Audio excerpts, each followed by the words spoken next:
States in, but it is also growing inside our own country.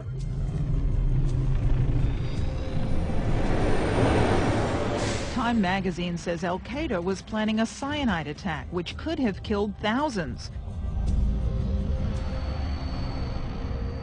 From what I last heard, the U.S. government has stopped over 31 attacks against the U.S. since 9/11.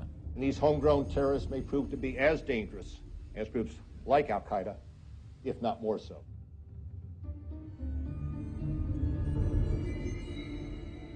In today's context, there are actually two different types of jihad. There's the violent jihad, where the Islamists use violence and terror to try to overthrow their enemy.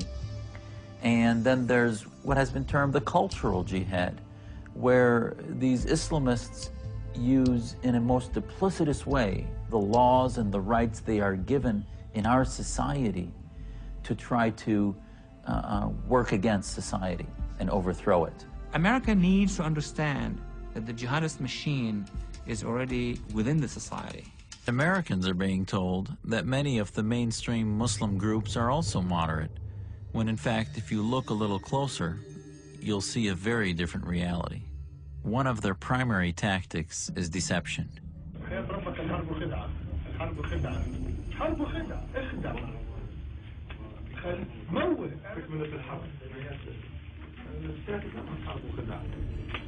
They present themselves as moderate leaders committed to peace and condemning terror.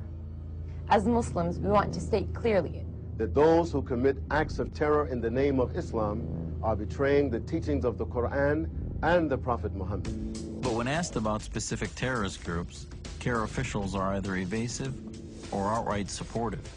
Does CARE have a position on Palestinian Islamic Jihad? We haven't published one. No, don't you think that... Oh, you gotta... You don't think... They just want to about the terrorist organization. This is not a terrorist organization. And in 2000, Abdurrahman al-Amoudi openly supported terrorist groups. Anybody is a supporter of Hamas here? Hear that, Bill Clinton? We are all supporters of Hamas. Allahu Akbar. Anybody supports Hezbollah here? Takbir. Takbir. But al-Amoudi went further than just cheering for these groups. In 2004, he was actually arrested on terror charges. Perhaps what made the al-Amoudi case so troubling was that he was considered by many in the media and government to be a moderate Muslim leader. And al-Amoudi isn't the only leader who's had a problem with the law. Many so-called moderate Muslim leaders have been convicted on terror-related charges. To be fair, on their website, CARE has condemned al-Qaeda by name. But why won't they condemn Hamas or Hezbollah? And you sit here now and in just one sentence tell me CARE condemns Hamas and CARE condemns Hezbollah. I'm telling you in a very clear fashion, CARE condemns terrorist acts, whoever commits them, wherever they commit them, whenever they commit them. That's not the same thing as saying you condemn Hamas and you condemn Hezbollah. Well, I recognize that you don't like my answer to the question. The FBI uncovered a secret document that seems to answer this and many other questions. This is believed to be the manifesto of the Muslim Brotherhood in North America. Hamas grew out of the Muslim Brotherhood. Palestinian Islamic Jihad grew out of the Muslim Brotherhood. From the Egyptian Islamic Jihad movement grew the current movement of al-Qaeda, for instance. This 15-page manifesto outlines the goals and strategies of the Muslim Brotherhood's activities in North America.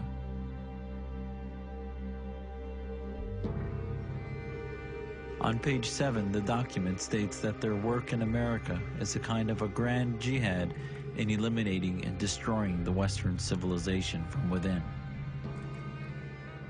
And then it speaks about setting up groups and mosques and Islamic centers to achieve their ultimate goal, which is to destroy the miserable houses of the West so that they will be expelled and that Allah's religion is made victorious over all other religions.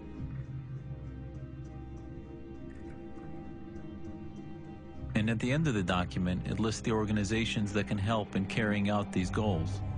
Not only are many of these groups still in existence today, but they are the very groups who are thought to be the moderate Muslim leadership of America. These are the groups like the MSA, ISNA, and notably the IEP. And where does CARE fit into all of this? In 1994, CARE was established by 3 of the leaders from the IEP. And it's well documented that the IEP was essentially a front group for Hamas. So perhaps that would explain why CARE won't condemn terror groups like Hamas, and also why they avoided participating in my Muslims Against Terror rally in 2004. In keeping with the goals of the document, many so-called moderate Muslim leaders have been caught on tape calling on America to become a Muslim country. We have a chance in America to be a moral leadership of America. The problem is when. It will happen, and alhamdulillah, I have no doubt in my mind. It depends on me and you. Either we do it now, or we do it after 100 years.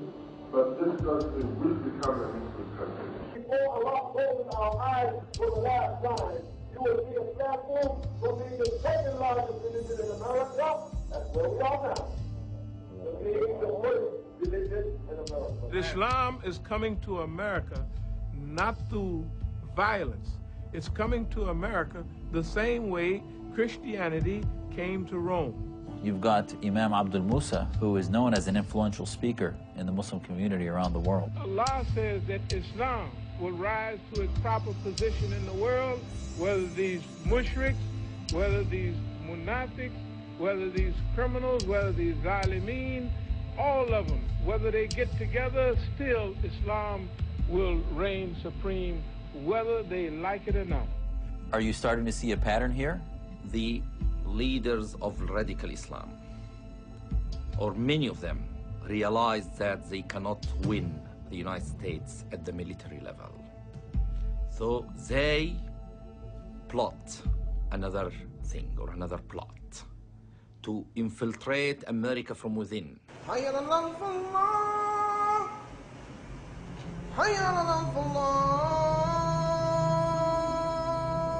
The prison population, I think, is generally very, very fertile ground for the recruitment of these extremists. The more political Islam, the more extreme forms of Islam, I've been watching that phenomena for 30 years. I knew what was happening in the prisons for years, right? And I knew that nobody else was really watching. I mean, just as a rule, everybody has been sleeping. And then no one's paid attention to the Islamic activists that have fed off the discontent of the young black males in the prison. In fact, the former chaplain of the New York Department of Correction has been caught on tape saying some extremely radical things. Brothers, be prepared to fight, be prepared to die, be prepared to kill. It's a part of the deen, and this ain't your brother just saying this. This is history, this is Quran, nobody can deny it. Islamic chaplains that go in and out of the prisons across the country. Let's assume that most are decent, law-abiding American citizens who pay their taxes. Then you got a few who are on some more extreme stuff. You think that there's no terror in Quran? It's called jihad. Read it in the 56th surah of Quran. There's no lack of translation. There's no mistranslation. There's no one sheikh says one thing. No, it's very clear. When you fight, you strike terror into the heart of the disbelievers. There is virtually no attempt being made to prevent radical imams from addressing a literally captive audience and turning them into radical Islamists. And these aren't necessarily Muslims. These are people who are converted in prison. About 18% at last count of prisons in New York State are Islamic. The narrative of radical Islam would appeal to anybody locked up anywhere who feels that he has been unjustly treated by society. What's important to note is that barring some other kinds of interventions in the prisons, this will grow. This will grow.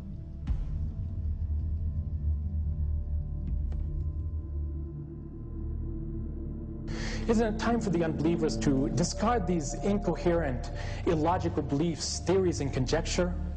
Isn't it time for every Christian, Jew, pagan, and atheist to cast off the cloak of spiritual darkness which enshrouds them and emerge into the light of Islam?